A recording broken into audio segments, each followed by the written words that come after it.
எண்ணிக்கொள்ளடி என் சின்ன கண்மணி. அத்தியாயம் 31. அருவியின் கார் வீட்டிலிருந்து புறப்பட்டதும் வீட்டு வாசலில் மற்றொரு கார் வந்தது.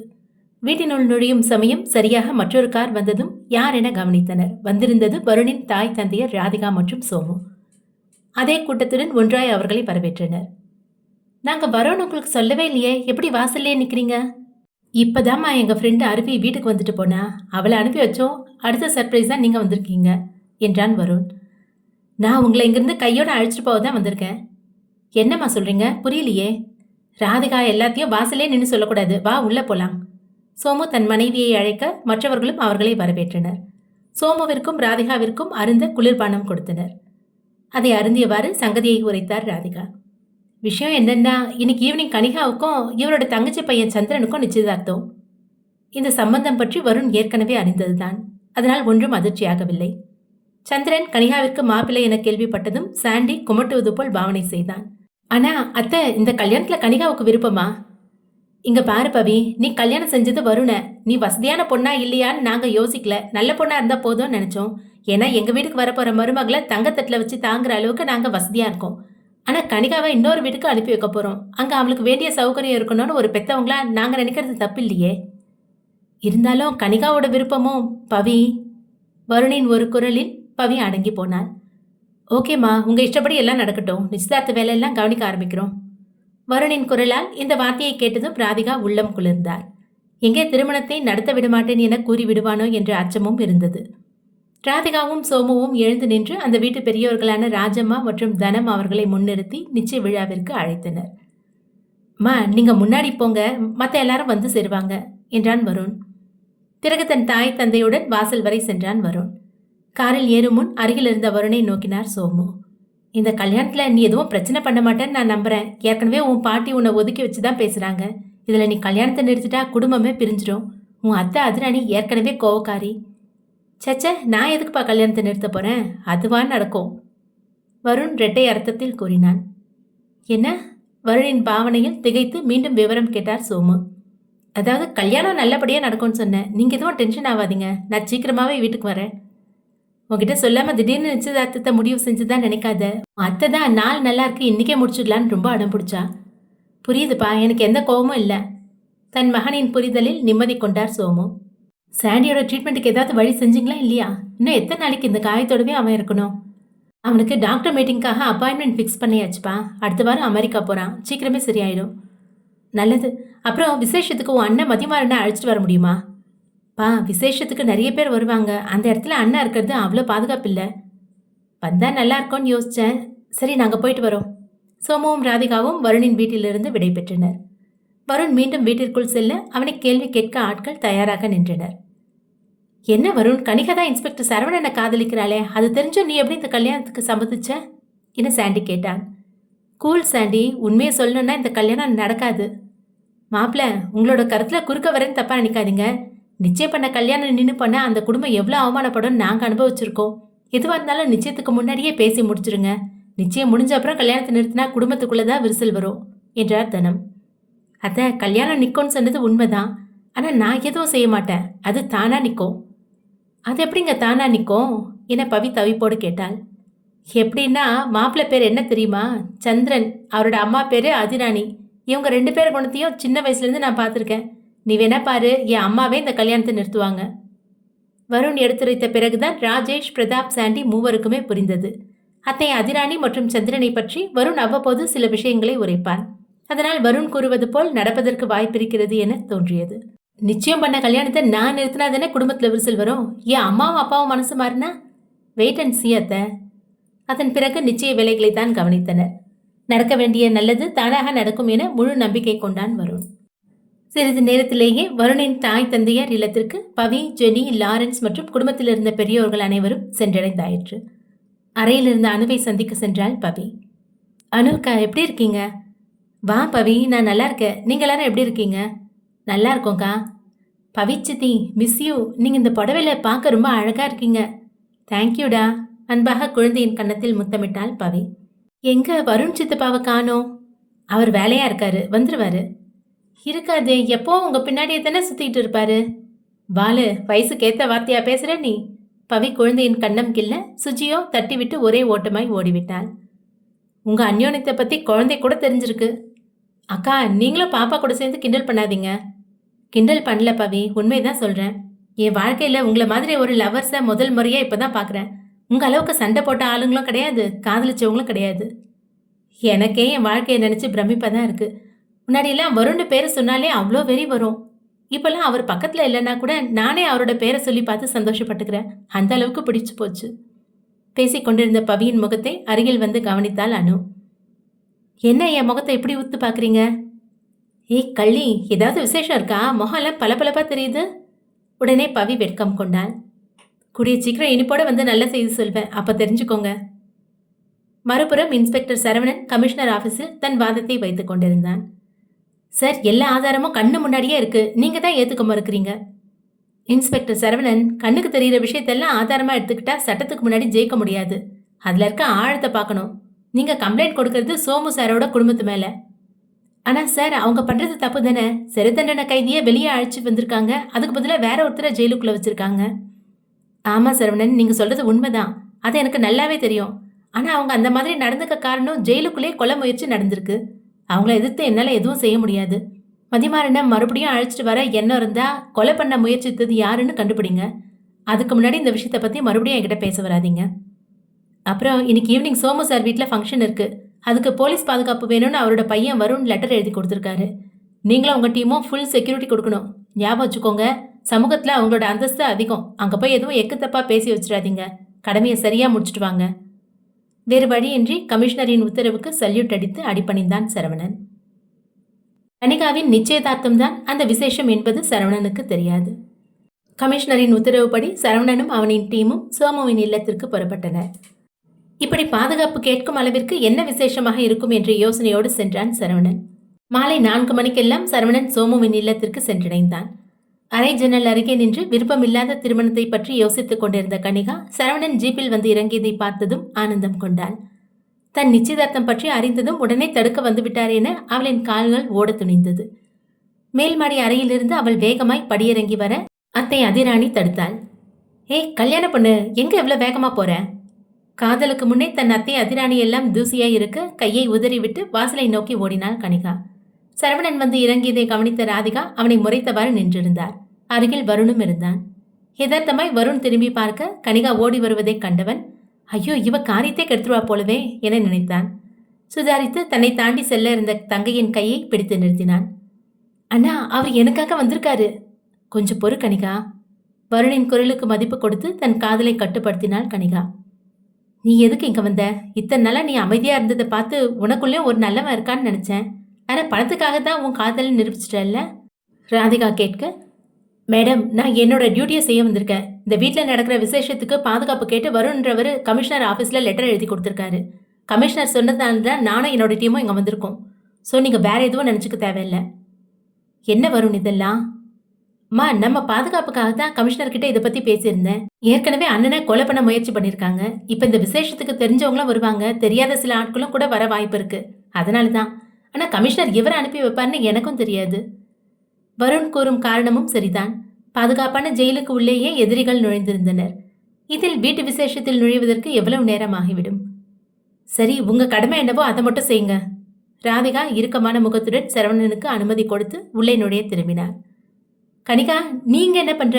இன்னும் முழுசா தயாராகல, வா உள்ள போலாம். சரவணன் எவ்வளவு கட்டுப்பாடோடு இருந்தாலும் தன்னையும் மீறி கனிகாவை பார்த்து விட்டான். இன்று சற்று அலங்கரிப்பு அதிகமாக தெரிந்தது ஏன் என்ற கேள்வி அவனுக்குள் எழுந்தது. என்ன சரவணன், கனிகா பார்க்க இன்னைக்கு ஸ்பெஷலா தெரிகிறாள்ல? வருணின் கேள்விக்கு சரவணன் பதில் அளிக்காமல் நெஞ்சை நிமிர்த்தி கடமை கண்ணோடு நின்றான். ஒன்றும் இல்லை, என் தங்கச்சிக்கும் அத்தை பையன் சந்திரனுக்கும் இன்னைக்கு நிச்சயதார்த்தம். வார்த்தையை கேட்டதும் ஒரு நொடி விழி விரிந்தது. ஆனால் வெளிப்படுத்துவதற்கு தனக்கென்ன உரிமை இருக்கிறது என நினைவுகளை கட்டுக்குள் வைத்தான்.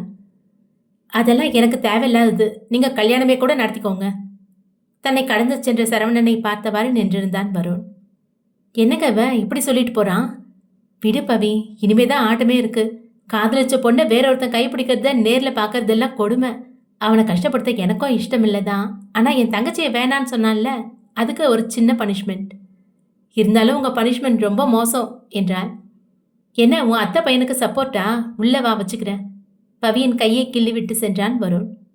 அவர்களின் மொத்த வீட்டிற்கும் பாதுகாப்பு அளிப்பது சாதாரண விஷயமில்லை. பெரிய பங்களா அது.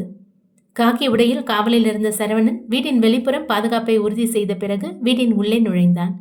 சரியாக அவன் ஹாலை நெருங்கிய சமயம் முழு அலங்காரத்தோடு கனிகாவை கீழே அழைத்து வந்தனர். தனக்காக புன்னகைத்தவள் இன்று வேறொருவனுக்காக அலங்கரித்து நிற்பது கண்டு அவன் மனம் ஏற்கவில்லை. புன்னகையோடு இருக்க வேண்டிய இடத்தில் எவருக்கும் தன் முகத்தை காட்டக்கூட விருப்பமில்லை என தலைகுனிந்து இறங்கி வந்தாள். யதார்த்தமாய் கண்ணிமிர முன்னால் நின்றிருந்தான் அவளின் காக்கி சட்டைக்காரன். ஏன் இந்த பிடிவாதம்? உங்களுக்கு நான் என்ன தப்பு பண்ண? கனிகாவின் மனதிற்குள் இருந்த கேள்வி அவளின் கண்கள் வழியே பேசியது. தப்பு பண்ணது நீ இல்ல கனிகா, நான் தான். ஒரு மிடில் கிளாஸ் மனுஷனா நான் உன்னை ஏறெடுத்து பார்த்தது தான் தப்பு. உன் அப்பா அம்மா அமைச்சு கொடுக்குற வாழ்க்கை தான் உனக்கு பொருத்தமா இருக்கும். அவனின் கண்களை பார்க்கும் போதே அவளுக்கு புரிந்தது. நிச்சயம் அதில் கோபமில்லை. ஆனால் ஏன் இந்த அமைதி என்ற குழப்பம் அவளுக்குள் எழுந்தது. கனிகா, என்னம்மா இங்கே நின்றுட்ட? வா. அதிராணி கனிகாவை வந்து அழைத்துச் சென்றார். பவிக்கும் அதிராணியை சுத்தமாக பிடிக்காது. அதனால் அதற்கு பிறகு கனிகாவின் அருகே செல்லவில்லை பவி. நிச்சய பத்திரிகை வாசிப்பதற்காக ஐயரும் அங்கிருக்க மணமகனை அழைத்தனர். எங்க சந்திரனை காணல? அதிராணி தன் மகனை தேட துவங்கினார். மற்றவர்கள் மேல் மாடி வீட்டிற்கு வெளியே என தேட ஆரம்பிக்க பெற்ற தாய் மட்டும் அவன் எங்கே இருப்பான் என அறிந்து சரியாக அவ்விடம் நுழைந்தார். சந்திரன் கை நிறைய தின்பண்டங்களை வைத்து தின்று கொண்டிருந்தான் கிச்சனில். பார்ப்பதற்கு ஹேண்ட்ஸமாக ஃபிட்டான அளவுதான் எடை கொண்டிருப்பான். ஆனால் உணவு என்றால் கொள்ளை பிரியம். சந்திரா! தன் தாய் கத்தி அழைத்ததில் திடுக்கிட்டவன் கையில் இருந்த தின்பண்டத்தை கீழே போட்டான். என்ன மாம், மெதுவா கூப்பிட மாட்டீங்களா? உங்களால பாருங்க. டேய், அப்படியே மண்டையில போட்டுருவேன். உனக்கு அங்கே நிச்சயதார்த்த ஏற்பாடு நடக்குது, நீ இங்கே தின்னுக்கிட்டு இருக்க. நான் சாப்பிட்டு ரொம்ப நேரம் ஆச்சு. இது வரைக்கும் ஒரு ஜூஸ் கூட குடிக்காம இருக்கேன். அதான் ஏதாவது சாப்பிடலான்னு வந்தேன். ஐயோ, உன்னை என்னன்னு சொல்றது? உன்னை நம்பி ஒரு பொண்ணு வரப்போறா. இந்த கல்யாணம் முடிகிற வரைக்குமாவது உன்னோட இந்த திங்கிற பழக்கத்தை கட்டுப்படுத்து. முதல்ல வெளியே போலாம் வா. கையில் இருந்த மீத தின்பண்டங்களை வைத்துவிட்டு தாயுடன் கிளம்பினான் சந்திரன். மாப்பிள்ளை எங்கே என தேடிக்கொண்டிருந்த சமயம் சந்திரன் வருகை தர அவனை உற்று கவனித்தான் சரவணன். சந்திரனின் மீசையில் தின்பண்ட துகள் ஒட்டியிருந்தது தெரிந்தது. நிச்சய பத்திரிகை வாசிக்கப்பட்டு மணமக்கள் இருவரும் மோதிரம் மாற்றிக்கொள்வதற்காக நிற்க வைக்கப்பட்டனர். சந்திரனின் தொடுகையை விரும்பாதவள் கையை உயர்த்த மறுத்தாள். எதிரே நின்றிருந்த சரவணன் வேறுபுறம் முகத்தை திருப்பிக் கொண்டான். வேற ஒருத்தன் என் கையை பிடிக்கிறான், இதை பார்த்தா எப்படி அமைதியா நிற்கிறாரு? அவளுக்குள் கோபம் எழுந்தது. அந்த கோபத்திலேயே மோதிரத்தை அணிந்து கொள்ள கையை நீட்டினாள். கனிகாவின் பார்வை தொடர்ந்து சரவணனை பார்த்திருக்க அவன் இறுதி வரை அவளை கண்டு கொள்ளவே இல்லை. அடுத்ததாய் கனிகா சந்திரனுக்கு மோதிரத்தை அணிவிப்பதற்கு துணிந்தாள். மனமே இல்லாமல் வேறு வழியின்றி அவள் அதை செய்ய அவள் கவனிக்காத நேரம் சரவணனின் கண் பார்வை அவளை அடைந்தது. ரணமாக இருந்த தன் இதயத்திற்கு ஆறுதல் கூற எதுவுமின்றி நடப்பதை பார்த்து கண் கலங்கினான். மின்னிய அவனின் கண்கள் மின்விளக்கு வெளிச்சத்தால் ஒளிர்கிறது என தன்னைத்தானே சமாதானம் செய்து கொண்டான். நடக்கும் நிச்சயதார்த்தத்திலிருந்து தன் பார்வையை விலக்கிக் கொள்வதற்காக கவனத்தை திசை திருப்பினான் சரவணன். மேல் மாடியை நோக்கியவாறு அவன் பார்வை நகர அங்கே மதிமாறனை கண்டான். உண்மையில் மதிமாறன் தானா என ஒரு நொடி கூர்ந்து கவனிக்க உறுதி செய்ய வேண்டும் என உடனே படியேறினான். ஆனால் சரவணன் மேலே வந்து பார்த்த சமயம் அந்த இடத்தில் மதிமாறன் இல்லை. இருப்பினும் அவன் உள்ளம் மதிமாறன் இங்குதான் இருக்கிறான் என உரைத்தது. நிச்சய தாம்பூலமும் மோதிரமும் மாற்றப்பட்டு மணமக்களை வாழ்த்தினர். அதற்கு மேல் அங்கு நிற்க விருப்பமில்லாமல் தன் கண்ணீரை அடக்கிக் கொண்டு மாடிப்படி ஏறினாள் கனிகா. கனிகா திடீரென்று மாடிப்படி ஏறியதும் உறவினர்கள் வித்தியாசமாய் பார்க்க அவர்களை சமாளிக்கும் நோக்கில் பதில் உரைத்தார் ராதிகா. ஒன்றும் இல்லை, நிறைய நகை போட்டிருக்கால, கொஞ்சம் தொந்தரவா இருக்கும், போய் ஃப்ரெஷ் ஆகிட்டு திரும்ப வந்துடுவா. தனது அறைக்குள் நுழைந்த கனிகா அவள் மீதே கோபம் கொண்டாள். கோபத்தில் சந்திரன் அணிவித்த மோதிரத்தை ஏற்றுக்கொண்டதை வெறுத்தாள். அச்சமயம் தன் அறைக்கதவு திறக்கும் சத்தம் கேட்டு அவள் தலை நிமிர சந்திரன் வந்திருந்தான். என்ன கனிகா, அதுக்குள்ள மேலே வந்துட்ட? வந்ததுலேருந்து உங்ககிட்ட பேச எனக்கு நேரமே கிடைக்கல. ஒன்றும் இல்லை, சும்மாதான் மேலே வந்த. நான் கீழே போகிறேன். தன் கண்ணீரை வேகமாக துடைத்து கொண்டு கதவை நோக்கி நடந்தாள். நான் தான் சொன்னேன்ல, உங்ககிட்ட பேசுறதுக்காக தான் இங்கே வந்ததா. சந்திரன், என் கையை விடு, எதுவாக இருந்தாலும் கீழே போய் பேசிக்கலாம். நீ ஏன் இவ்வளோ பயப்படுற கனிகா? நம்ம 2 பேருக்கும் நிச்சயதார்த்தம் முடிஞ்சிடுச்சு. எவ்வளோ நெருக்கமாக பழக்கினாலும் யாரும் கேட்க மாட்டாங்க. அவனின் வார்த்தை மொழி பிடிக்காமல் கையை உதறிக்கொண்டு சென்றாள். இவனோ அவளுக்கு முன்னால் சென்று விரைந்து கதவை சாத்தினான். இங்க பாரு சந்திரன், எனக்கு இதெல்லாம் பிடிக்கல, வழிவிடு. ஆனால் எனக்கு பிடிச்சிருக்கு, கொஞ்ச நேரம் என் கூட இருந்துட்டு போ. இவனிடம் பேசி பிரயோஜனம் இல்லை என அவள் கதவை திறந்து வெளியே வர அச்சமயம் சரியாக மதிமாறனை தேடிக்கொண்டு வந்த சரவணனை கண்டாள். ஆனால் சரவணன் அவளை பார்க்கவில்லை. அவனை பார்த்ததும் கனிகா அப்படியே நின்றுவிட அந்த இடைவெளியில் மீண்டும் கனிகாவை உள்ளே இழுத்து கதவை சாத்தினான் சந்திரன். என்ன பண்ற? என்னை விடு. கனிகாவின் குரல் வெளியே தேடலில் இருந்த சரவணனுக்கு கேட்க உடனே அவளின் அறை கதவை திறந்தான். ஏதோ ஒரு வகையில் மதிமாறன் அந்த அறையில் இருப்பான் என்ற நம்பிக்கையில்தான் சரவணன் படாரென கதவை திறந்தான். அச்சமயம் கதவின் நுனி சந்திரனின் மூக்கில் இடித்து சிவந்து விட்டது. ஏய், யார் நீ? இங்க என்ன பண்ற? சந்திரன் மிரட்டலாக சரவணனிடம் கேட்டான். நான் இன்ஸ்பெக்டர் சரவணன், பாதுகாப்புக்காக இங்க வந்திருக்கேன். ஓ, அப்படியா? அப்ப இந்த ரூமுக்கு வெளியே பாதுகாப்பா நில்லு, யாரையும் உள்ள விடாத. அவன் உரைத்த வார்த்தை கேட்டு சரவணன் கோபம் கொண்டான். மீண்டும் கதவை சாத்த முயன்ற சந்திரனை தடுத்தான். கனிகாவை பார்த்து வெளியே வருமாறு கண் செய்கை காட்டினான் சரவணன். நீ யாரடா அவளை வெளியே அனுப்புறதுக்கு என சந்திரன் கேட்க, ஒரு பொண்ணு பிடிக்கலன்னு சொன்ன பிறகு அவளை தொடுறவன் ஆம்பளையே கிடையாது. நீ ஆம்பளை தானே? டேய், நீ யார்கிட்ட பேசுறேன்னு தெரியுமா? தெரியும். ஸ்நாக்ஸ் சாப்பிட்டு வாயை கூட தொடச்சிட்டு வராத ஒரு சின்ன பையன்கிட்ட பேசுறேன். இப்போதும் சந்திரனின் மீசையில் தின்பண்டம் ஒட்டி கொண்டிருக்க அதை வைத்து கேலியாக கூறினான் சரவணன். உடனே அவன் கனிகாவின் புறம்தான் திரும்பினான். என்ன கனிகா இதெல்லாம்? யார் இவன்? எனக்கு எப்படி தெரியும்? யாரோ இவரு, தடுக்க என்ன உரிமை இருக்கு, நீயே கேளு. அவள் அவனின் காதலை சீண்டும் விதமாக பேச அர்த்தம் புரிந்து கொண்ட சரவணன் தடுமாறக்கூடாது என நிமிர்ந்து நின்றான். சாரி சார், உங்க பர்சனல் விஷயத்துல தலையிட்டது ஏன் தப்பு தான். நீங்க என்ன வேணா செஞ்சுக்கோங்க, நான் கிளம்புறேன். சரவணனின் பதில் வெறுப்பேற்ற கனிகா அவனை பின்தொடர்ந்தவாறு வெளியே வந்தாள். அப்போது சந்திரன் மீண்டும் அவளை கைப்பிடித்து தடுத்தான். இரு கனிகா, நீ எதுக்கு அவன் பின்னாடியே போற? உண்மையை சொல்லு, அவனுக்கும் உனக்கும் என்ன சம்பந்தம்? நானும் அவரும் காதலிக்கிறோம். உன்னை கல்யாணம் பண்ணிக்க எனக்கு இஷ்டம் இல்லை, போதுமா? மீண்டும் சந்திரனின் கையை உதறிவிட்டு மதிமாறனை தேடிக்கொண்டிருந்த சரவணனின் முன்னே சென்றாள். நீங்க என்ன பண்றீங்கன்னு தெரிஞ்சுதான் செய்றீங்களா? நிச்சயதார்த்தமே முடிஞ்சாச்சு, இன்னும் உங்க கோபம் திருலியா? என் அம்மா கிட்ட நான் எத்தனை அடியை வாங்கியிருக்கேன் தெரியுமா? அதுக்காக உங்களை நான் விட்டுட்டேன்னா? அவங்க கிட்ட ஒரு அடி வாங்கினதுக்கு எனக்கு திரும்பி கூட பார்க்க மாட்டேங்கிறீங்க. இதுக்கு மேலே நீங்க எதுக்காக என்கிட்ட பேசணும் கனிகா? உங்களுக்கு நிச்சயதார்த்தம் ஆயிடுச்சு. உங்க மாப்பிள்ளை சந்திரன் உங்களுக்காக காத்துட்டு இருக்காரு. அவர்கிட்ட போய் பேசுங்க, என்ன விட்டுருங்க. அவளை பார்த்து கையெடுத்து வணங்கி விலகிச் சென்றான் சரவணன். மீண்டும் வருத்தத்தோடு அறைக்குள் நுழைந்தாள் கனிகா. நடந்ததை கவனித்த சந்திரன் தன் தாய் அதிராணியிடம் விவரித்தான்.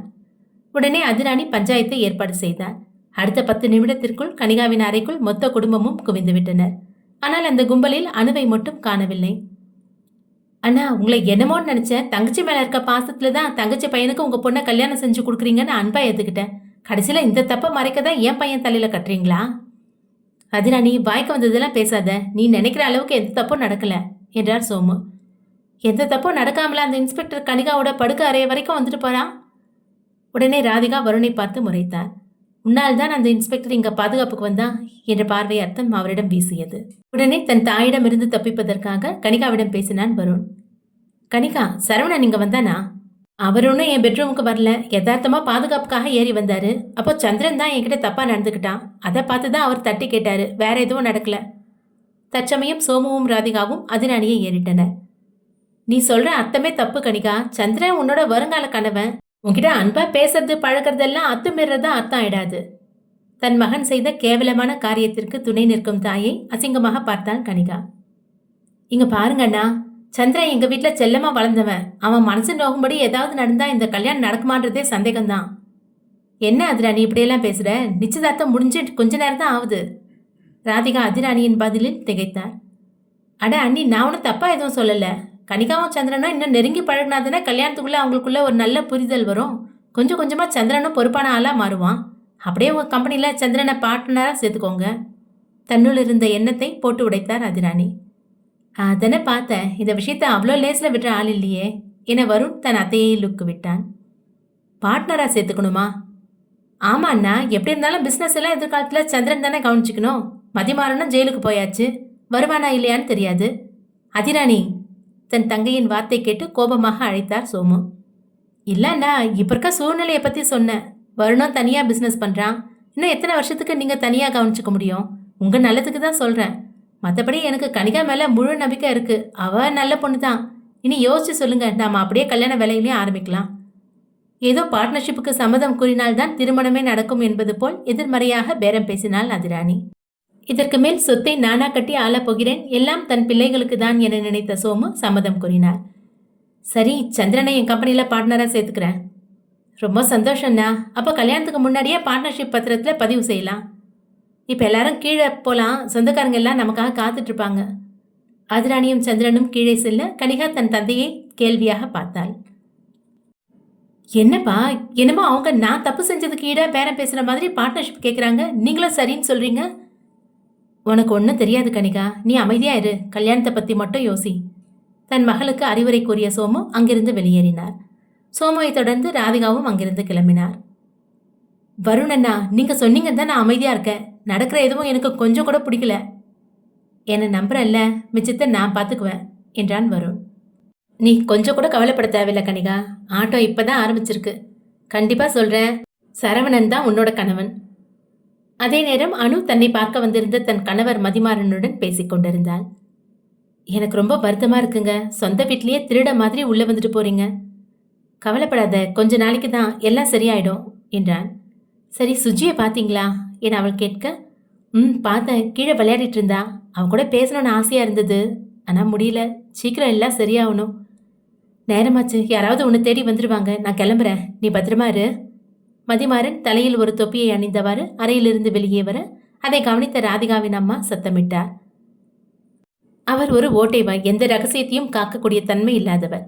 அதனால் மதிமாறன் ஜெயிலில் இருந்து ரகசியமாக அழைத்து வரப்பட்ட விஷயத்தை இதுவரை எவரும் அவரிடம் கூறவில்லை.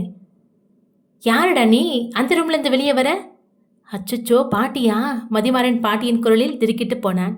தன் எதிரே வந்த பாட்டியை லேசாக தள்ளி அவரை கடந்து ஓடினான் மதிமாறன். யாராவது வாங்க, திருடன். கனிகாவுடன் பேசிக் கொண்டிருந்த வருண் பாட்டியின் குரல் கேட்டு அறையை விட்டு ஓடி வந்தான். டே வருண், என்னமோ போலீஸ் பாதுகாப்பு இருக்குன்னு சொன்ன, பாரு உள்ள திருட வந்துட்டான், ஓடி போய் புடி. தொப்பியை அணிந்து முகத்தை காட்டாமல் குனிந்தவாறு மதிமாறன் முன்னோக்கி ஓடினான். பின்னால் இருந்து பார்த்த வருண் யாரோ என நினைத்து பிடிக்கச் சென்றான். சரியாக இவர்களின் வீட்டு பின்பக்க வழியெல்லாம் கணித்து வைத்தவன் போல் தரைத்தளத்தின் பின்பக்க வாயிலை அடைந்தான் திருடன். வேகம் கொண்டு அந்த திருடனை பிடித்தான் வருண். சட்டையை பிடித்து முகத்தை நோக்கி ஒரு குத்துவிட மதிமாறன் அந்த கையை தடுத்து பிடித்தான். டேய், நான் உன் அண்ணன் தான்டா. மதியண்ணா, நீங்க எப்படிங்க? என்னடா கேள்வி இது? ஏன் வீடுடா? அதெல்லாம் சரிதான். பிரச்சனை சரியா வர வரைக்கும் மற்றவங்க கண்ணில் நீங்க படாம இருக்கணும்னு சொன்னல. இவர்கள் பேசிக் கொண்டிருந்த சமயத்தில் பாட்டி சத்தம் போட்டு அனைவரையும் வரவழைத்து விட்டார். வருண் பின்னால் திரும்பி பார்க்க பாட்டி ஒரு படையையே அழைத்து கொண்டு வந்தார். அண்ணா, வேற வழி இல்லை, அந்த ரூம்ல போய் மறைஞ்சுக்கோங்க. எல்லாம் ஏன் நேரம்.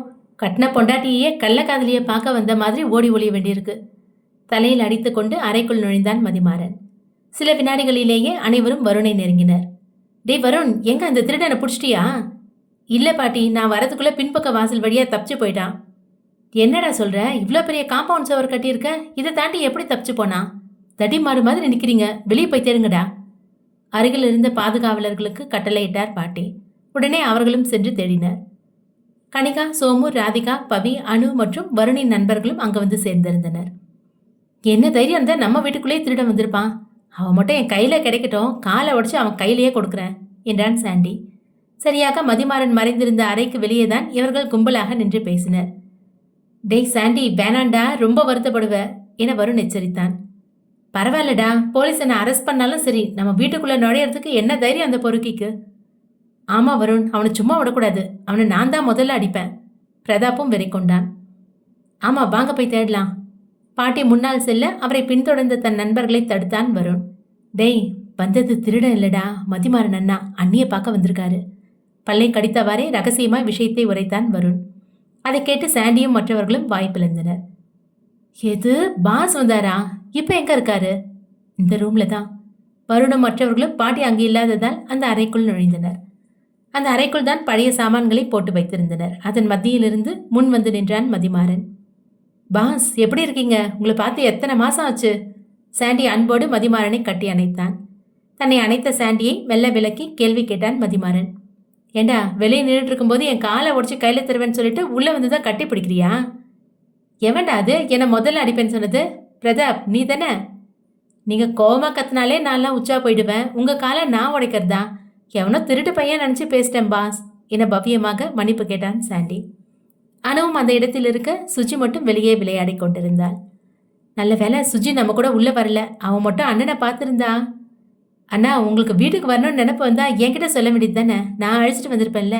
இத்தனை பேர் இருக்க சமயத்தில் வந்து பாட்டி கண்ணில் வேற பட்டீங்க. இப்போ வர அது நீங்க தான் தெரியல. இனிமேலையாவது சொல் பேச்சு கேளுங்கண்ணா. ஏன்டா பேச மாட்டேன்? கண்ணுக்கு முன்னாடியே தன்னோட குடும்பம் இருந்தோம் பொண்டாட்டி புள்ள கூட சந்தோஷமா சிரிச்சு பேச கூட பயந்து வந்து போக வேண்டியதா இருக்கு. என் நிலமா உனக்கு வந்தாதான் புரியும். தன்னுள் இருந்த மன வருத்தத்தை வருணிடம் உரைத்தான் மதிமாறன். யதார்த்தமாய் பவியின் முகத்தை பார்க்க அவள் சோகம் கொண்டாள். அச்சோ பவி, நீ வருத்தப்படாத, நான் ஏதோ தெரியாம சொல்லிட்டேன். இல்லைங்க, புரியுது, நான் தப்பா எதுவும் நினைக்கல.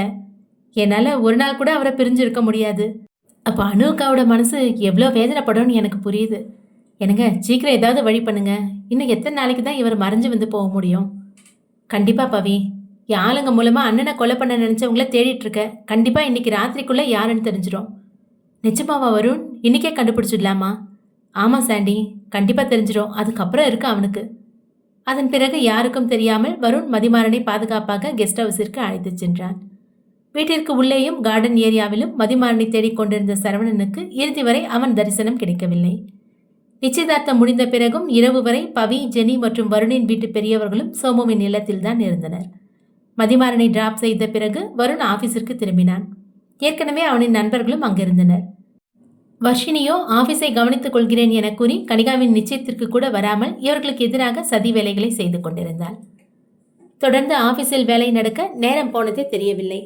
தங்களின் இல்லம் நுழைந்த பவியும் ஜெனியும் காத்து கொண்டிருக்க நண்பர்களும் இல்லம் வந்து சேர்ந்தனர். அனைவரும் காரில் இருந்து இறங்கி வர வருணை மட்டும் காணவில்லை. சாண்டி, எங்க அவரை காணல? உன்னோட அவரு வர டைம் ஆகும், இன்னும் கொஞ்சம் ஒர்க்கு மீதி இருக்கு. வர்ஷினியும் வருணும் அதை பார்த்துட்டு இருக்காங்க. கொஞ்ச நேரத்தில் வந்துடுவான். உன்கிட்ட சொல்ல சொன்னான். வருண் வர்ஷினியுடன் இணைந்து வேலை செய்கிறான் என்ற ஒரு காரணமே அவளுக்குள் குரோதத்தை உண்டு பண்ணியது.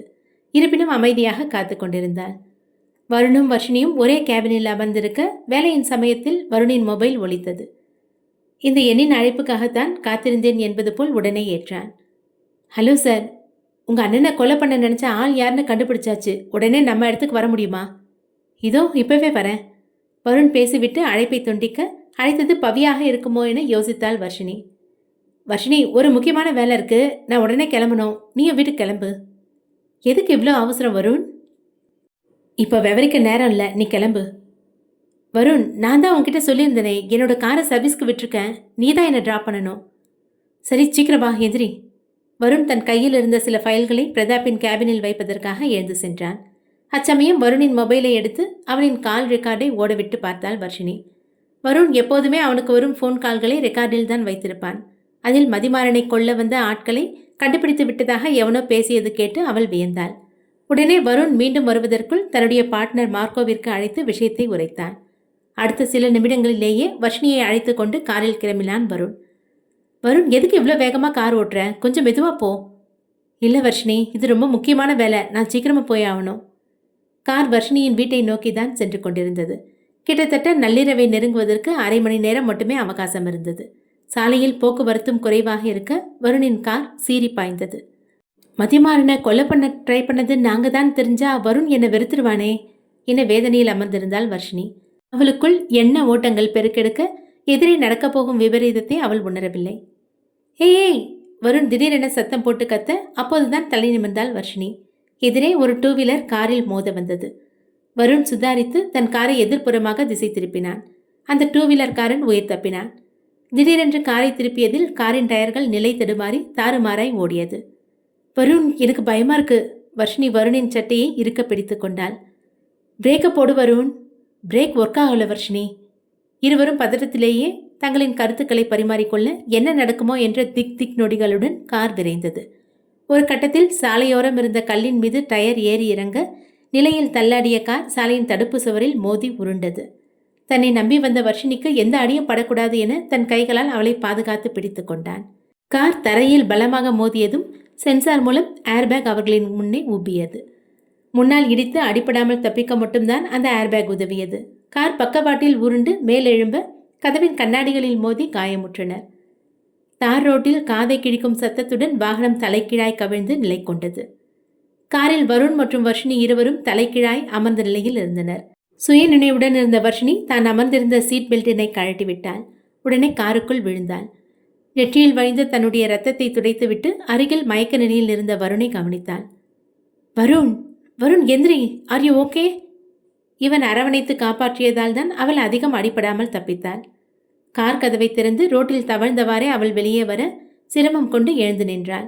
நொறுங்கிய காரை கண்டாள். கடவுளே, இப்படி ஒரு விபத்து நடந்திருக்க வேணா என கண்ணீர் வந்தது. காரை பிடித்தவாறே மெல்ல நடந்து மறுபுற கதவிற்கு சென்றாள். கதவை திறந்து வருணை தட்டி எழுப்பினாள். எழுந்திரு வருண். ஏற்கனவே அவளுக்கும் உடலில் வேதனை இருக்க ஒரு கட்டத்திற்கு மேல் பேசவும் முடியவில்லை. அச்சமயம் வருணின் காதிலிருந்து ரத்தம் வந்ததை கவனித்தாள். இதுபோன்று காதிலிருந்து ரத்தம் வருவது ஆபத்தானது என்பதை கேள்விப்பட்டிருந்தாள். வருண், எழுந்துரு, உன் காதிலிருந்து ரத்தம் வருது, எனக்கு பயமா இருக்கு, என் கூட பேசு, நான் பேசுறது கேட்குதில்ல, எந்திரி வருண். அவள் வருணின் சட்டையை பிடித்து ஆட்ட அவனிடம் ஒரு பதிலும் இல்லை. அச்சமயம் காருக்குள் தவறி விழுந்திருந்த அவளின் மொபைல் ஒலித்தது. கையை உள்ளே நீட்டி அதை எடுத்தாள். மொபைலும் நொறுங்கிய நிலையில்தான் இருந்தது. அழைப்பில் அரைக்குறையாய் மார்க்கோவின் எண்ணை கண்டாள். உடனே அட்டென்ட் செய்தாள். ஹலோ மார்க்கோ, நல்ல வேளை நீ கால் பண்ண. எனக்கு என்ன பண்ணுறதுனே தெரியல, ஆக்சிடெண்ட் ஆயிடுச்சு. வர்ஷினி ரிலாக்ஸ், எங்கே ஆக்சிடெண்ட் ஆனது? நீ நல்லதானே இருக்க? நானும் வருணும் காரில் வந்துட்டு இருக்கும்போது கார் ஆக்சிடெண்ட் ஆயிடுச்சு. எங்கள் 2 பேருக்குமே அடிபட்டிருக்கு. அண்ணா வருணுக்கு கான்ஷியஸ் இல்லை, காதில் இருந்து வேற ரத்தம் வருது. எங்கே இருக்கீங்கன்னு உடனே லொக்கேஷன் அனுப்பி நான் வரேன். இந்த விஷயத்தை வேற யாருக்கும் சொல்லாத. சோர்வுடனே லொக்கேஷனை மார்க்கோவிற்கு அனுப்பியவள் காரில் சாய்ந்தவாறு ரோட்டில் காலை நீட்டி அமர்ந்தாள். சில நிமிடங்களில் ஆம்புலன்ஸ் சத்தம் கேட்க அவள் கண் திறந்த சமயம் மார்க்கோவும் சில மருத்துவமனை பணியாளர்களும் இருந்தனர். அவளையும் வருணையும் ஆம்புலன்ஸில் ஏற்றி அழைத்துச் சென்றனர். நேரம் கடந்தது. மருத்துவமனையில் இருந்த வர்ஷினி கண்களை திறந்தாள். என்ன வர்ஷினி, இப்போ ஓகேவா? உடல் எல்லாம் ஆங்காங்கே வலித்தது. முனகலோடே இருந்தாள். வருண் எப்படி இருக்கான்? எழுந்ததும் அவனை பற்றி தான் கேட்கணுமா? நீ உயிர் பழிச்சது பெரிய விஷயம் தோணலையா? உண்மையை சொல்லு மார்க்கோ, வருணை காப்பாத்தினியா இல்லை ஆக்சிடென்ட் ஆன இடத்துலையே விட்டுட்டு வந்துட்டியா? அது எப்படி என்னோட திட்டத்தை செயல்படுத்த நல்ல வாய்ப்பு கிடைச்சிருக்கு, அவனை சாக விட்டுருவேனா? பக்கத்து ரூமில் தான் அட்மிட் ஆயிருக்கான். உடம்புல இன்னும் உயிர் இருக்கு. ஹாஸ்பிட்டலில் சொல்லி பிரதாப்புக்கு கால் பண்ண சொல்லு, வருணோட வீட்டுக்கு சொல்லணும். இப்போ வேணாம், விடியட்டும் சொல்லிக்கலாம் என்றான். அவங்க வருணை காணாமல் தேடுவாங்க என்றாள் வர்ஷினி. அந்த தேடல் தான் எனக்கு வேணும். நீ அதிகம் பேசாமல் ரெஸ்ட் எடுக்கிற வேலையை பாரு. வருண் விஷயத்தை நான் பார்த்துக்கிறேன். மார்க்கோ வர்ஷினியின் அருகிலிருந்து நகர நொடி நேரத்தில் அவனின் கையை பிடித்தாள். அவளின் பார்வை அர்த்தம் ஒன்றும் அவனுக்கு புரியாமல் இல்லை. கவலைப்படாத, அவன் உயிரோடு தான் இருப்பான். மார்க்கோவின் அந்த வார்த்தைக்கு பிறகுதான் அவள் கண்ணயர்ந்தாள். வருணுக்காக காத்திருந்து டைனிங் டேபிள் மீது உறங்கிய பவி யதார்த்தமாய் கண் விழிக்க நேரம் அதிகாலை 4 மணி என காட்டியது. மணி 4 ஆச்சு, அவர் இன்னும் வரலையா? பவி பிரதாப்பின் அறை கதவை தட்டினாள். ஜெனி வந்து கதவை திறக்க பவி தவிப்போடு நின்றிருந்தாள். ஜெனி, வருண் இன்னும் ஆஃபீஸ்லேருந்து வரல, ஃபோன் பண்ணாலும் நாட் ரீச்சபிள்னு வருது. என்ன, வருண் இன்னும் வரலையா? கேள்வி கேட்டவாறே உறக்கத்தில் இருந்த பிரதாப்பும் எழுந்து வந்தான். அமைதியான சூழலில் அரைக்கதவை தட்டி அழும் குரலில் பவி பேசிய சத்தம் உறக்கத்திலிருந்த ராஜேஷ் மற்றும் சாண்டி இருவருக்கும் கேட்டது. அவர்களும் அறையிலிருந்து வெளியே வந்தனர். பவி, நீ அழாத, நாங்கள் போய் என்னன்னு பார்க்குறோம். ஒருவேளை லேட் ஆச்சுன்னு ஆஃபீஸ்லேயே தூங்கியிருப்பான் என்றான் சாண்டி. இல்லை சாண்டி, வர முடியாத சூழலாக இருந்தாலும் ஒரு ஃபோனாவது செஞ்சிருப்பாரே. எனக்கு பயமாக இருக்கு. சரி, நாங்கள் போய் அவனை அழைச்சிட்டு வரோம் என பிரதாப் தன் கார்கியை கையில் எடுக்க, நானும் வரேன், என்னால் இங்கே இருக்க முடியாது, ப்ளீஸ். பவியின் நிலைமையை பார்த்து அவளையும் உடன் அழைத்து சென்றனர். ஆஃபீஸ் சென்று தேடிய சமயம் வருண் வர்ஷினி இருவரும் அங்கில்லை. ஆஃபீஸில் பார்க்கிங்கில் ஏரியாவில் இருந்த கேமராவை செக் செய்ய அப்போது வருணும் வர்ஷினியும் காரில் சென்றது பதிவாகியிருந்தது. அதுவும் வருண் பரபரப்புடன் இருந்த காட்சி அதில் தெளிவாக தெரிந்தது. அவதான், அந்த வர்ஷினி தான் என்னமோ செஞ்சிருக்கா, வருணை மறைச்சு வச்சிருக்கா. பவி உரைத்தது கேட்டு நண்பர்கள் மூவரும் வியந்து பார்த்தனர். பவி, நீ ஏதோ பதட்டத்தில் இருக்க, வர்ஷினி எதுக்கு வருணை மறைச்சு வைக்க போறா என சாண்டி கேட்க, இது வரைக்கும் உங்களுக்கு எல்லாம் இந்த விஷயத்தை பற்றி நான் சொன்னதில்லை. அந்த வர்ஷினிக்கு வருண் மேலே ஒரு கண்ணு, சான்ஸ் கிடைச்சதோ ஏதோ பண்ணிட்டா. எனக்கு வருண் வேணும், உடனே வருணை பார்க்கணும். பவி அழாத, கண்டிப்பாக வர்ஷினியை ட்ராப் பண்ணுறதுக்காக தான் போயிருப்பான், போலாம் வாங்க என பிரதாப் அழைக்க அனைவரும் கிளம்பினர். வர்ஷினியின் இல்லத்திற்கு செல்லும் வழியில் ஆக்சிடென்ட் ஆன வருணின் காரை மற்றொரு வாகனத்தின் மூலம் அப்புறப்படுத்தி கொண்டிருந்தனர் காவல்துறையினர். அந்த காட்சியை பார்த்த பிரதாப் காரை நிறுத்தினான். பிரதாப்புடன் இருந்த அனைவருமே வருணின் கார் இருந்த நிலையை பார்த்து அதிர்ச்சியாகினர். அது அவரோட கார் தானே? பவி அதிர்ச்சியோடு கேட்டாள். பிரதாப் உடனே காரை நிறுத்தினான். பவி இறங்கி காரை அப்புறப்படுத்தி கொண்டிருந்த காவலர்களை நெருங்கினாள். சார், இந்த கார், நீ யாருமா? இந்த காரை ஓடிட்டு வந்தது என் வீட்டுக்காரரு. அப்படியா, கொஞ்சம் பாதுகாப்பாக வந்திருக்கலாம் என்றார் காவல் அதிகாரி. சார், இப்போ வருண் எங்கே இருக்கான் என்று சாண்டி கேட்க, ஆக்சிடென்ட் ஆனவங்கள ஹாஸ்பிட்டலில் தான் கூட்டிகிட்டு போயிருப்பாங்க. பக்கத்தில் இருக்க ப்ரைவேட் ஹாஸ்பிட்டல் தான். அட்மிட் பண்ணும்போதே மோசமான நிலையில தான் இருந்தாங்கன்னு சொன்னாங்க. போய் பாருங்க. இது போன்ற ஒரு செய்தியை கேட்க விரும்பவில்லை என கண்களை இருக்க மூடி வார்த்தைகளை தன் காதுக்குள் அனுமதிக்காது மறுப்பாய் தலையாட்டினாள் பவி. பவி அழாத, வருண் கண்டிப்பாக நல்லா இருப்பான், நம்ம ஹாஸ்பிட்டல் போகலாம் வாங்க. பிரதாப் உரைத்ததும் பவி, சாண்டி, ராஜேஷ் மூவரும் உடனே காரில் ஏறிக்கொண்டனர். அருகில் இருந்த தனியார் மருத்துவமனைக்கு உடனே காரை செலுத்தினர். மருத்துவமனை அடைந்த பிறகு ரிசப்ஷனில் விசாரித்தனர். எக்ஸ்கியூஸ் மீ, இங்கே வருண் ஒருத்தருக்கு ஆக்சிடென்ட் ஆகி அட்மிட் செஞ்சுருக்காங்க. நீங்கள் யார் சார்? என் பேர் பிரதாப். நாங்கள் வருணோட ஃபேமிலி. மேலே ஐசியூ வார்டுக்கு பக்கத்து ரூமில் இருப்பாங்க. தீவிர சிகிச்சை பிரிவில் அட்மிட் ஆகும் அளவிற்கு அடிபட்டு விட்டதா என உள்ளம் பதறியது. அனைவரும் விரைந்து செல்ல ஐசியூ வார்டிற்கு அருகில் இருந்த அறையை நோக்கினர். பவி விரைந்து கதவை திறந்தாள். வருண் அங்கிருந்த நிலையை பார்த்து வந்த அவளின் கண்ணீர் அப்படியே நின்றுவிட்டது. பின்தொடர்ந்து வந்த அவனின் நண்பர்களும் அதிர்ச்சியாகினர். டேய், உனக்கு என்ன ஆச்சோ? நாங்கள் பதறி போய் வரோம், நீ என்னடானா கூலாக உட்காந்து ஆப்பிள் கட் பண்ணி சாப்பிட்றேன். வாடா சாண்டி, உங்களை தான் ஆளை காணலேன்னு தேடினேன். எனக்கு நேற்றே ஆக்சிடென்ட் ஆயிடுச்சு, நீங்கள் இப்போ தான் வரீங்க. வருண் யதார்த்தமாக பேசினான். உடலில் ஆங்காங்கே ஓரிரு இடங்களில் மேலோட்டமாய் கட்டு போட்டிருந்தனர். வருண்!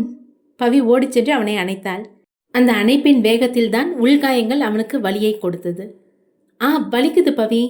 சாரி பதற்றத்தில் மன்னிப்பு கேட்டாள். நீங்கள் நல்லா இருக்கீங்கள்ல? பவி, நீ தான் என்ன நேர்லேயே பார்க்குறல்ல, சொல்லு நான் எப்படி இருக்கேன்னு. டேய், ரொமான்ஸ்க்கான டைமா இது? சாண்டி கிண்டலாக கேட்டான். இவர்கள் ஆக்சிடென்ட் ஆன காரை நேரில் சந்தித்த சமயம் வருண் என்ன நிலையில் இருப்பானோ என உள்ளம் பதறியது. அப்போதிருந்து இறைவனிடம் வேண்டிக் கொண்டே இருந்தனர். அதனாலேயோ என்னவோ மிக குறைந்த அளவு காயங்களுடன் தங்கள் முன்னே வருண் அமர்ந்திருக்கிறான் என்று ஆச்சரியத்தோடு பார்த்தனர். என்ன நடந்தது என வருணிடம் கேட்டுக்கொண்டிருந்தனர். சரி, வர்ஷினிக்கு என்னாச்சு என ராஜேஷ் கேட்க, வர்ஷினி சீட் பெல்ட் போடாமல் உட்காந்துட்டா, அதனால கொஞ்சம் அடி அதிகம், பக்கத்து ரூமில் தான் இருக்கா. சரி, நாங்கள் போய் வர்ஷினியை பார்த்துட்டு வரோம். பவி, போலாமா? இல்லை ராஜேஷ், நான் அப்புறமா வர்ஷினியை பார்த்துக்கிறேன், நீங்கள் போயிட்டு வாங்க. ராஜேஷ், பிரதாப், சாண்டி மூவரும் வர்ஷினியை பார்ப்பதற்காக அருகில் இருந்த அறைக்கு சென்றனர். உள்ளே சென்று பார்த்த சமயம் அவள் மயக்கத்தில் இருந்தாள். ஆனால் கதவு திறந்த சத்தம் கேட்டு மெல்ல கண் விழித்தாள். வர்ஷினி, உனக்கு இப்போ எப்படி இருக்கு? கொஞ்சம் பரவாயில்ல பிரதாப், ஆனால் மயக்கம் தெளிஞ்சதுலேருந்து உடம்பெல்லாம் வலிக்குது. என்னால் நம்பவே முடியல. நாங்கள் வர வழியில் ஆக்சிடென்ட் ஆன காரை பார்த்தோம். போலீஸ் அந்த காரை அப்புறப்படுத்திட்டு இருந்தாங்க. காருக்கே அந்த நிலைமைனா நீங்கள் 2 பேரும் என்ன ஆனீங்களோன்னு பயந்துட்டே வந்தோம். அது கார் கிட்டத்தட்ட 4 ரவுண்டு பல்ட்டி அடிச்சது. அதனால அப்படி மோசமான நிலையில் இருந்திருக்கோம் என்றாள். இனிமேலையாவது காரில் உட்காரும்போது கண்டிப்பாக சீட் பெல்ட் போடு என்றான் பிரதாப். சரி, உன் அம்மா அப்பாவோட கான்டாக்ட் நம்பர் கொடு, அவங்களுக்கு தகவல் சொல்லணும். இல்லை பிரதாப், அவங்க டூர் போயிருக்காங்க, தொந்தரவு பண்ண வேணாம். சின்ன காயம் தானே, அதிகபட்சம் 1 வாரத்தில் நான் நார்மல் ஆகிடுவேன். வர்ஷினி கூறியதால் பிரதாப்பும் அதற்கு மேல் வற்புறுத்தவில்லை. சில மணி நேரங்களிலேயே வருணுக்கு ஆக்சிடென்ட் ஆன விஷயம் மொத்த குடும்பத்திற்கும் தெரிய வர சோமு மற்றும் உறவினர்களும் உடனே வந்து சேர்ந்தனர். ஒருவர் பின் ஒருவராக வந்து கொண்டே இருக்க சோர்வில் இருந்த வருண் உறங்க முடியாமல் தவித்தான். அப்பா, நீங்கள் கவலைப்பட வேணாம், நான் நல்லா தான் இருக்கேன், சீக்கிரமே வீட்டுக்கு வந்துடுவேன் என்றான் வருண். சோமுவும் ராதிகாவும் பார்த்து விட்டு செல்ல அடுத்ததாய் பாட்டி உள்ளே நுழைந்தார். ஏண்டா, தடிமாடு மாதிரி வளர்ந்துருக்க, ஒரு காரை ஒழுங்காக ஓட்ட தெரியாதா உனக்கு? இப்படி ஹாஸ்பிட்டலில் வந்து அட்மிட் ஆகி என்ன வேற நடக்க விடுற? நீங்கள் இங்கே வரலன்னு யார் கேட்டா பாட்டி? வீட்டில் போய் ரெஸ்ட் எடுங்க போங்க. வாயை இடித்து கொண்டு நடந்து சென்றார் பாட்டி. அனைவரும் வந்து வரிசையாய் பார்த்து சென்றனர். சரவணன் கூட கனிகா வந்து சென்ற பிறகுதான் வந்திருந்தான். பவி, எனக்கு ரொம்ப டயர்டாக இருக்குது, இதுக்கு மேலே யாராவது வந்தால் நான் தூங்கிட்டேன்னு சொல்லிடு. சரிங்க வருண். சரியாக வருண் பவியிடம் பேசி கொண்டிருந்த சமயமே மீண்டும் அறை கதவு திறக்கப்பட ராஜேஷ், அபிராமி மற்றும் சாமித்ரிகாவை உள்ளே அழைத்து வந்தான். யார் இந்த பொண்ணுங்க என அறியாத பார்வையை நோக்கினான் வருண். நீங்கள் எப்படி இருக்கீங்க, இப்போ பரவாயில்லையா? அபியும் சாமுத்ரிகாவும் அன்புடன் விசாரித்தனர். யார் நீங்கள் 2 பேரும்? வருண் கேட்ட கேள்வியில் அனைவரும் வியந்தனர். இவர்களை எப்படி அடையாளம் தெரியாமல் போகும்? வருண், இவங்க அபிராமி, நம்ம ராஜேஷை கல்யாணம் செஞ்சுக்க போகிறாங்க. அப்புறம் இவங்க சாமுத்ரிகா, அபிராமியோட தங்கச்சி. என்ன புதுசாக பார்க்குற மாதிரி கேட்குறீங்க என பவி கேட்க, ஆமாம்ல, அது முகத்தை சரியாக பார்க்காம விட்டுட்டேன். நான் நல்லா இருக்கேன், தேங்க்யூ என நினைவு வந்தது போல் பேசி சமாளித்தான் Varun. Varun, are you okay? நிஜமாக உனக்கு இவங்களை அடையாளம் தெரியுதா? ராஜேஷ், என்னை பார்த்தா என்ன பைத்தியம் மாதிரி தெரியுதா? நான் எதுக்கு உங்ககிட்ட போய் சொல்லணும்? வருண், கோவப்படாதீங்க. ராஜேஷ் அவர் முன்னையே ரொம்ப டயர்டாக இருக்குது, ரெஸ்ட் எடுக்கணும்னு சொன்னார். அவர் ரிலாக்ஸ் ஆகட்டும், நாம் வெளியே காத்திருக்கலாம். பவி அனைவரையும் அழைத்து கொண்டு வெளியே சென்றாள். ஏற்கனவே அந்த அறைக்கு வெளியே ராஜம்மா, தனம், ஜெனி, லாரன்ஸ் என அவனின் உறவுகள் மொத்தமும் காத்து கொண்டிருந்தனர். அபி, நீங்கள் வருவேன்னு நான் எதிர்பார்க்கவே இல்லை. என்னக்கா எப்படி கேட்டுட்டீங்க? நாமெல்லாம் ஒரே குடும்பம், எப்படி வராமல் இருக்க முடியும்? அவருக்கு எப்போ டிஸ்சார்ஜ் சொல்லியிருக்காங்க? இன்னைக்கு ஈவினிங் டிஸ்சார்ஜ் ஆகலான்னு சொல்லியிருக்காங்க. மற்றபடி 3 நாளைக்கு ஒரு தடவை ரெகுலர் செக்கப்புக்கு வரணும் என்றாள் பவி.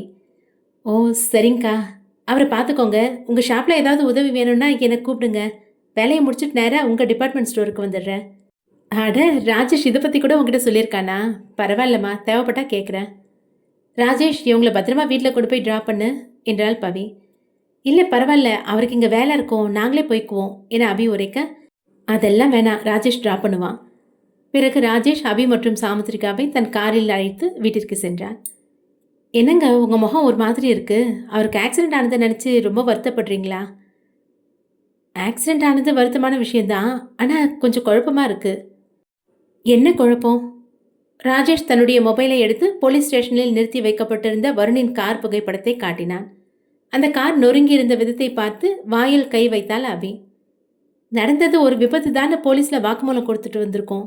வருணோட கார் அங்கே தான் இருந்தது. கார் அந்த அளவுக்கு டேமேஜ் ஆயிருக்குன்னு பார்த்தல, ஆனால் அதுக்குள்ளே இந்த வருணுக்கு மேலோட்டமாக தான் அடிபட்டிருக்கு. ரொம்ப விசித்திரமாக இருக்குல்ல? இதுக்கு தான் குழப்பமாக இருக்கீங்களா? எல்லாம் கடவுளோட சக்தி தான். வருணை காப்பாற்றணும்னு அவர் முடிவு செஞ்சுருக்காரு. கடவுள் நேரடியாக மாயாஜாலம் பண்ண மாட்டார் அபி. என் உள் மனசு சொல்லுது ஏதோ தப்பாக இருக்கு. அன்றைய தினம் மாலையில் வருணை மருத்துவமனையிலிருந்து டிஸ்சார்ஜ் செய்தனர். திரும்பும் முன் பிரதாப் வர்ஷினியை காண்பதற்காக அறைக்குள் நுழைந்தான். வர்ஷினி, உன்னை கவனிக்க ஸ்பெஷலாக ஒரு நர்ஸை ஏற்பாடு பண்ணியிருக்கோம். வீட்டிலேருந்து வந்து உனக்கு சாப்பாடு கொடுப்பாங்க. அப்புறம் இப்போ வருணை டிஸ்சார்ஜ் பண்ணுறோம், நாங்கள் கிளம்பிடுவோம். வேறு ஏதாவது வேணும்னா கால் பண்ணு. Okay Pratap, thank you. வர்ஷினியிடம் பேசிவிட்டு பிரதாப் வெளியே வர எல்லாம் தயார் நிலையில் இருந்தது.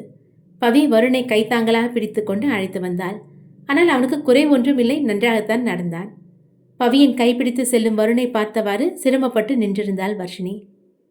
என்ன வர்ஷினி, பவி வருணோட கையை பிடிச்சிருக்கிறத உன்னால் பார்க்க முடியலையா? கேட்ட குரல் அவளின் பார்ட்னர் மார்க்கோவுடையது. ஆமாம் மார்க்கோ, எனக்கு அடிப்பட்ட 2 நாளாக எங்கள் பக்கத்து ரூமில் தான் இருக்கேன். ஒரு முறை கூட அவள் என்னை வந்து பார்க்கவே இல்லை. பவியை விட்டு தள்ளு, இனிமே வருணே உன்னை வந்து பார்ப்பான். மார்க்கோ கூறியது கேட்டு எப்படி சாத்தியம் என பார்த்தாள் வர்ஷினி. அப்போதுதான் தனக்கு நினைவில் வந்த மற்றொரு கேள்வியை கேட்டாள். சரி, எதுக்காக நான் காரில் சீட் பெல்ட் போடாமல் உட்காந்துதா பொய் சொல்ல சொன்னேன்? பின்ன வருணுக்கு மட்டும் அடிப்படல, நீ இவ்வளோ அடியோடு இருக்க, அதுக்கு சரியான காரணம் வேணும்ல?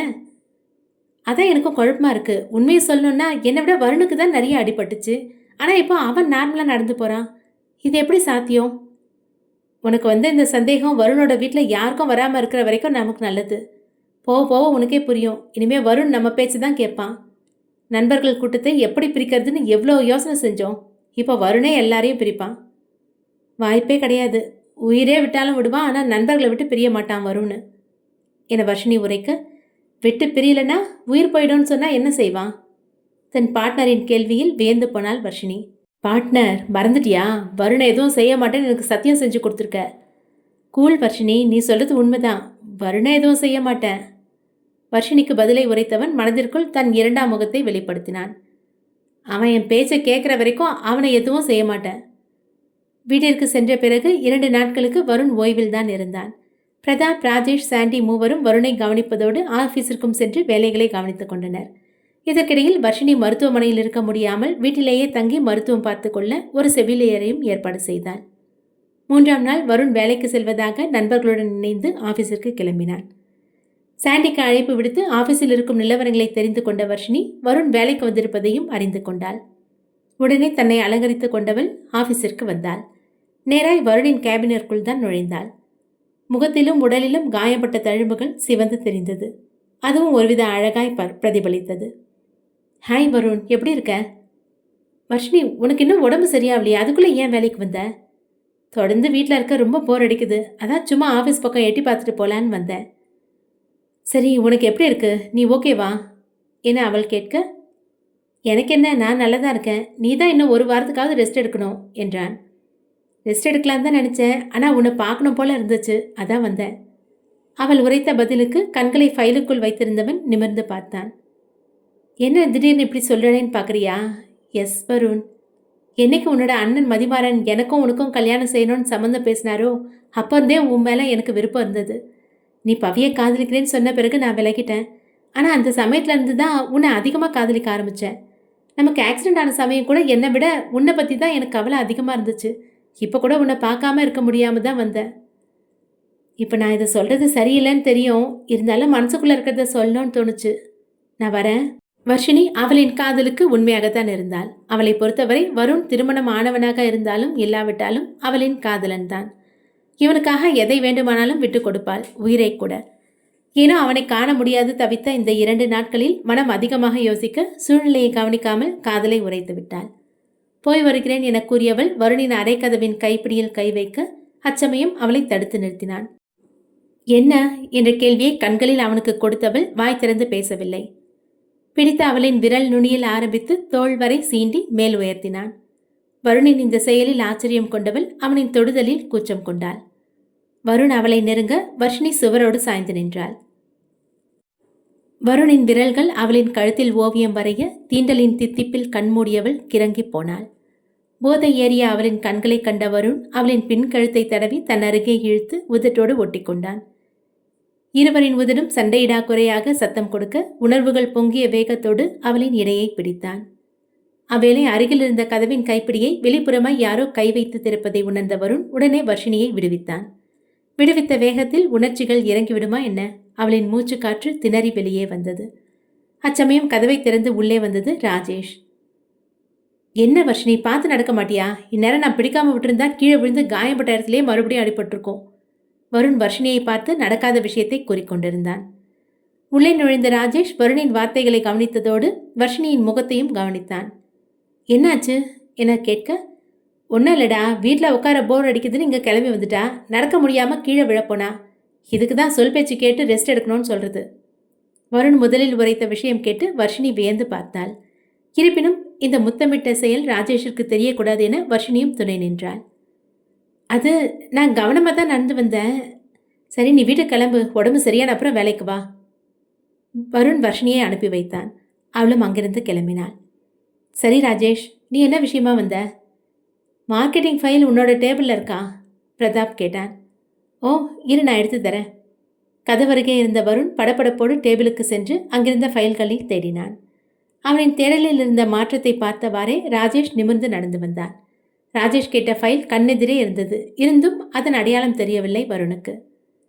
ஃபைலை காணலையே ராஜேஷ். வருணின் மீது கண்ணை வைத்தவாறு பார்க்காமலேயே அந்த ஃபைலை கையில் எடுத்து அவன் முன் காட்டினான் ராஜேஷ். ஓ, இங்கே தான் இருக்கா? சரியா கவனிக்கல. ஆனால் நான் கவனிச்சிட்டேன். ராஜேஷ் உள்நோக்கத்தோடு விஷயம் உரைக்க வருண் அதை யதார்த்தமாக எடுத்துக்கொண்டான். ஃபைலை எடுத்துக்கொண்ட ராஜேஷ் கேபினுக்கு செல்ல மனமெல்லாம் தொடர்ந்து சில நாட்களாக வித்தியாசமாக இருக்கும் வருணின் நடவடிக்கைகளை அசை போட்டது. அன்றைய வேலை முடிந்த பிறகு நண்பர்கள் 4வரும் வீட்டிற்கு செல்ல இரவு உணவை ஒன்றாக அமர்ந்து அருந்தினர். வருண் தன் அருகே அமர்ந்திருந்த பவிக்கு உணவை ஊட்டிவிட்டான். பவியும் வருணுக்கு உணவை ஊட்டிவிட லாரன்ஸ் தனக்கும் வேண்டுமென பவியின் கையை தொட்டான். செல்லம், உனக்கும் ஊட்டணுமா? இந்தா. ராஜேஷ் உணவின் சமயத்தில் ஒரு வார்த்தை கூட பேசவில்லை. வருணை தான் நோக்கினான். வருண் கவனிக்கும் சமயம் உணவில் கவனத்தை செலுத்துவது போல் பாசாங்கு செய்தான் ராஜேஷ். தனக்கு மட்டும்தான் இந்த வித்தியாசம் தெரிகிறதா? கட்டிய மனைவி பவிக்கு வருணிடம் எந்த வித்தியாசமும் தெரியவில்லையா என்ன? இரவு உணவிற்கு பிறகு அறைக்குள் சென்ற வருணையும் பவியையும் பார்த்தான் ராஜேஷ். பவி அரைக்கதவை தாழிட்டு விட்டு படுக்கையை நோக்கி நடக்க பின்னால் இருந்து கட்டி அணைத்தான் வருண். உடனே கையை விலக்கிவிட்டு கன்னத்தில் ஓங்கி அறைந்தாள் பவி. பவியின் அறையை அமைதியாய் வாங்கிக் கொள்ள அவன் ஒன்றும் வருண் இல்லை, சூர்யா. பவியின் கையை பாதி வழியில் தடுத்து பிடித்து இறுக்கமாய் தடவினான். என்ன நீ புருஷனை கை நீட்டி அறையிற? உன் அப்பா அம்மா இப்படி தான் சொல்லி கொடுத்தாங்களா? அவனின் தொடு உணர்வில் வெறுப்புற்றவள் தன் கையை விடுவித்துக் கொண்டாள். நான் ஏற்கனவே சொல்லிட்டேன், இந்த அறைக்கு வெளியே தான் புருஷன் பொண்டாட்டியாக நடிக்கிறோம். உள்ளே வந்துட்டா உன் நிழல் கூட என்னை தொடக்கூடாது. என்ன பண்ணுறது பவி, வெளியே உன் கூட நடிக்கும்போது நான் உண்மையாக இருக்கேன். அதே உண்மையோட அறைக்குள்ளேயும் இருக்க ஆசைப்படுறேன். பவியிடம் பேசிக்கொண்டே அவர்களின் படுக்கையில் அமர்ந்தவன் அதன் மென்மையை தடவி பார்த்தான். இந்த பெட் ரொம்ப சாஃப்டாக இருக்கு. இது மேலே நீயும் நானும் விளையாடினா எவ்வளோ இனிமையாக இருக்கும். கடவுளே, இதெல்லாம் காது கொடுத்து கேட்கவே வெறுப்பாக இருக்கு. தன்னுடைய அறைக்குள் ஒரு 3ஆம் நபர் தங்குவதை அவள் விரும்பவில்லை.